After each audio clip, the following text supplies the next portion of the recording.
mga ibang administrasyon mula kay Marcos na natatanda natin, Marcos Senior. Hanggang kay Cory Marcos, tumayo kay Duterte at Marcos Senior. Tatanungin ko kayo, sagot nyo, pagkasakayan kayo sa bagsak, pag hindi kayo sangayon, huwag kayo bumagsak. Kung isang kayo lang, mahirap bagsak. Okay, una. Hanggang ngayon ba, problema nyo ba ang pagbaha? Problema nyo ba ang mataas na presyo ng kuryente? Problema pa ba natin ang kawalan ng trabaho? Mababa pa rin ba ang sahod? Mataas pa rin ba ang presyo? May korupsyon pa rin ba sa gobyerno? Mas malakas yata ako sa korupsyon. Yan yung...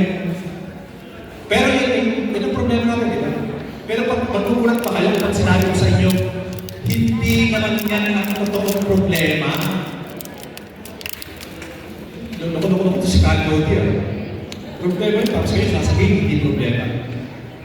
Hindi ho yan ang totoong problema.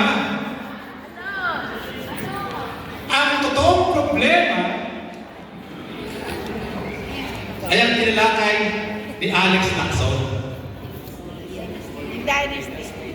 Ano yun? Dynastia. Dynastia. Ang punot dulo ng problema natin ay ang dynastia na iluluklong ng ating mga kababayan. O hindi kayo ha? Yung ating mga kababayan, yung ating mga kapitbahay, na iluluklong ng ating mga kapitbahay sa Malacanang at sa Senado.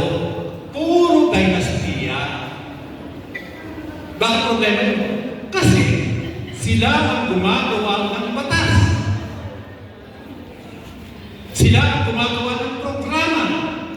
Sila ang gumagawa ng mga policy na pabor sa mga mayayaman, sa malalaking negosyante, at laban sa mga mahihirap. Diba?